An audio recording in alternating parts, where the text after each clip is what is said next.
नमस्कार दोस्तों, मैं हूं ममता तिवारी और आप सभी का स्वागत करती हूं मेरे चैनल ममता जुए में। कैसे हैं आप सब, तो ये बताने के लिए कमेंट बॉक्स में श्री हरि विष्णु जरूर लिखिए।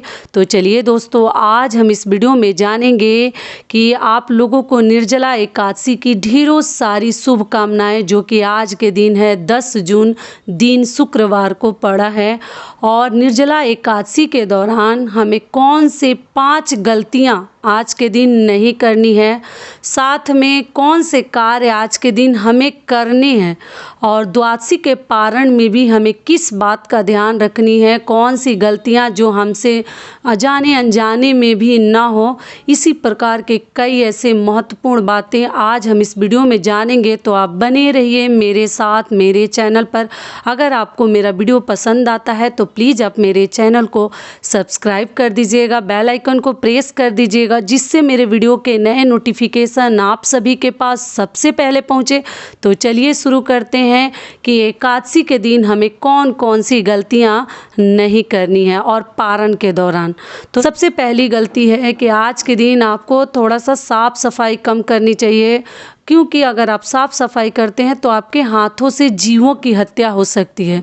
निर्जला एकादशी में इस बात का हमें ध्यान रखनी है कि हमारे हाथों से कीड़े मकोड़े, चींटी, मच्छर, इस प्रकार के मतलब जीव जाने अनजाने में भी हमारे द्वारा ना मारे जाएं। बचा कर रहिएगा, थोड़ा काम वगैरह कम करें, जहां चलने लायक है वहां चलने दीजिए। कल साफ सफाई कर लीजिएगा या परसों कर लीजिएगा। थोड़ा सा बचा कर रहिए कि एकादशी और द्वादशी के दिन आपके हाथों से किसी भी प्रकार का पाप ना हो। गाय हो, भैंस हो या और भी जीव जंतु हो, प्यार से उनको खिलाइए, न कि आपके द्वारा मान लीजिए कोई दूध निकालने जा रहा है, या जेंट्स के लिए भी बता दे रही हूँ, ऐसा नहीं कि लेडीज़ के लिए ही, तो कुछ करने जा रहे हैं और वो झिटक देती है तो लोग डंडे से मार देते हैं। इस प्रकार से कुत्तों को मार देते हैं, बिल्लियों को मार देते हैं। आज के दिन एकादशी और द्वादशी के दिन ध्यान रखें कि आपके हाथों इतना बड़ा पाप ना हो, किसी जीव जंतु पे आप डंडा ना उठाएं, ना पैरों से कुचले, ना हाथों से मारे। ठीक है, तो ये हो गया हमारा पहला नियम। दूसरी गलती क्या है कि आज के दिन हम कि आप अनाज का दान ना करें, क्योंकि एकादशी जो है फल के खाकर लोग रखते हैं। फल भगवान को चढ़ाया जाता है, उसमें अनाज दान नहीं किया जाता है व्रत में। तो आप चाहे तो किसी भी प्रकार का फल हो, रसीला, जूस, शरबत, पानी का दान कर सकते हैं, पंखे का दान कर सकते हैं, लेकिन अनाज का दान कभी न करें। तो ये हो गया हमारी दूसरी गलती। तीसरी गलती क्या है कि विष्णु भगवान को चावल से बनी हुई चीज़ें भोग ना लगाएं। चावल की किसी प्रकार का भी डिश हो, किसी भी प्रकार का, मतलब जैसे खीर हो गया या और भी गुड़ का खीर हो गया या और भी चीज़ें आप देख लीजिए, मीठा चावल भी कई लोग भोग लगा देते हैं। तो आज के दिन विष्णु भगवान को ना अक्षत चढ़ानी है, मतलब ना चावल चढ़ानी है, ना उनको चावल से बनी हुई कोई भी पकवान, डिश, सामग्री उनको न चढ़ानी है। ठीक है, नहीं तो हमें एकादशी ये व्रत जो है ना बड़ा मुश्किल व्रत है, इतना आसान नहीं है। बिना जल का इसमें रहा जाता है और फिर हम ये त्याग न करें, फिर हम इस प्रकार के कार्य न करें, गलतियां करें, तो हमें व्रत का लाभ नहीं मिलता है। ठीक है, तो ये हो गई हमारी तीसरी गलती। चौथी गलती क्या है कि एकादशी और द्वादशी दोनों दिनों के दौरान आपको सोनी नहीं है। अगर आप सोते हैं तो आपका व्रत का संपूर्ण लाभ त्रिजटा नाम राक्षसी एका रामचरण रीति निपुण विवेका। तो अगर आप सोते हैं तो आपका सारे व्रत का जो लाभ है त्रिजटा नाम की राक्षसी को चला जाता है, क्योंकि उनको ये वरदान प्राप्त हुआ था कि जो व्यक्ति एकादशी और द्वादशी पारण के दिन अगर सोते हैं तो उनके व्रत का संपूर्ण लाभ त्रिजटा आपको प्राप्त होगा। तो इसलिए आपको सोनी नहीं है, ध्यान रखनी है, कहीं अपने आप को इंगेज रखिए कि आपसे मतलब ये भूल ना हो। और अपने आंचल में जितनी महिलाएं हैं या पुरुष हैं, अपने पुरुष जो है अपने कपड़े में, और महिलाएं जो हैं अपने साड़ी के पल्लू में, सूट के दुपट्टे में एक तुलसी माता का पत्ता लेकर, मतलब तुलसी पत्ता लेकर बांध लीजिएगा आज के दिन, जिससे कि आपके ऊपर दोष ना लगे। तो ये भी हो गई हमारी गलती। अगली गलती क्या है कि आपको उस दिन बहुत ज़रूरत पड़े तभी आपको सुई और कांटा वगैरह चलानी चाहिए।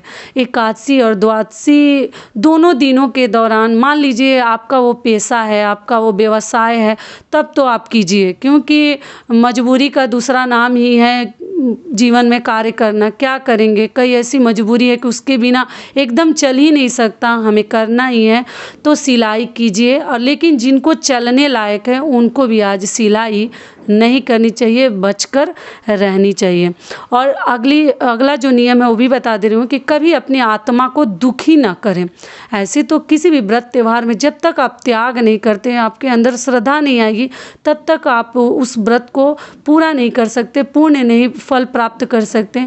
लेकिन मान लीजिए जान है तभी जहान है, जिनका भी तबीयत खराब होता है, नहीं रहा जाता है, वो फल फलहार और जल शरबत ग्रहण करने के बाद भी व्रत रख सकते हैं। जल वगैरह आप ग्रहण कर ले, शाम को भी कर सकते हैं, सूर्यास्त के बाद भी कर सकते हैं। जैसे तीज जितिया में बहुत सारे लोग हैं पूरे दिन उपवास रखते हैं, निर्जला व्रत रखते हैं, और शाम को जैसे 10 11 12 बजता है तो लोग मतलब सूर्यास्त के बाद पानी पी लेते हैं, जिनसे नहीं रहा जाता। तो ठीक उसी प्रकार से पूरे दिन अगर आपसे रहा जाए तो रह लीजिए, लेकिन तबीयत खराब है तो कभी भी जान को जोखिम में न डालें, इस बात का भी आपको ध्यान रखनी चाहिए। तो ये हो गई हमारी गलतियाँ जो कि हमें उस दिन नहीं करनी है।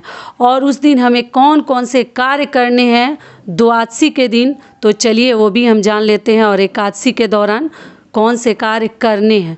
तो सबसे पहले आपको बता दूं कि एकादशी के दिन आपको पीला वस्त्र आज धारण कीजिएगा, अगर नहीं भी पहने हैं तो अभी से भी पहन लीजिएगा। पीला वस्त्र पहन के, और जितना भी पीला चीज़ हो सके आप विष्णु भगवान को समर्पित कीजिए, वस्त्र के रूप में हो, फूल के रूप में हो, पकवान के रूप में हो, चंदन के रूप में हो, जिस रूप में भी आप चाहें पीले चीज़ों का प्रयोग कीजिए, जो कि आप लोगों को मालूम है।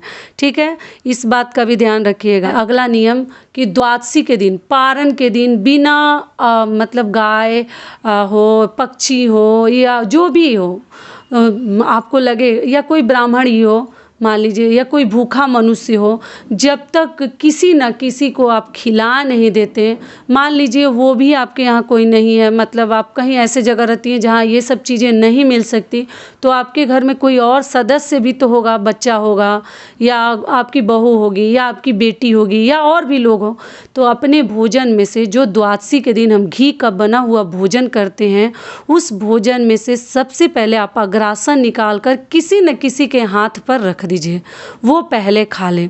ठीक है, अगर गाय वगैरह मिल जाती है, गौ माता, तो उन्हीं को खिलाइए, नियम तो वही है। लेकिन मान लीजिए वो नहीं मिलते हैं तो किसी न किसी अपने परिवार के सदस्य को भी, बच्चे को अगर खिला दें तो और भी अच्छा होगा। उसके बाद ही आपको अनाज अपने मुख में डालनी है। अगली चीज़ क्या है वो भी जान लीजिए कि आपको उस दिन दान करके ही अनाज अपने मुंह में डालनी है।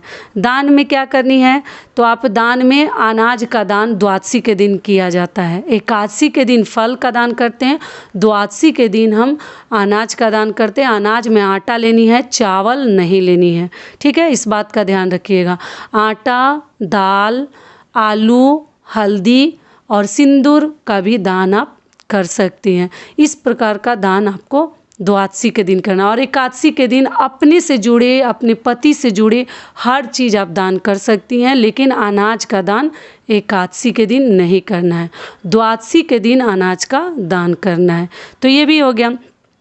अगली चीज़ क्या है कि एकादशी के दिन जब आप पूजा कर रहे हैं या नहीं कर रहे हैं, एक तो एकादशी के दिन हमें कभी किसी की बुराई नहीं करनी है।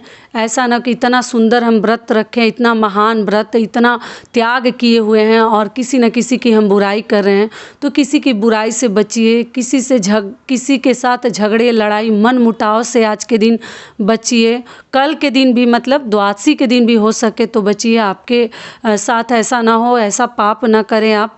और अगली चीज़ क्या है कि पूरे दिन आपको अपने मन में, पूजा के दौरान तो करना ही है, लेकिन पूरे दिन आप ओम नमः भगवते वासुदेवाय, ओम नमः भगवते वासुदेवाय मंत्र का जाप करते रहिए। ओम गोविंदाय नमः, ओम गोविंदाय नमः मंत्र का भी आप जाप कर सकते हैं। पूरे दिन बोलते रहिए। भगवान का नाम लेने में कहीं कोई मतलब ऐसा नहीं है कि हमें हानि हो जाएगा।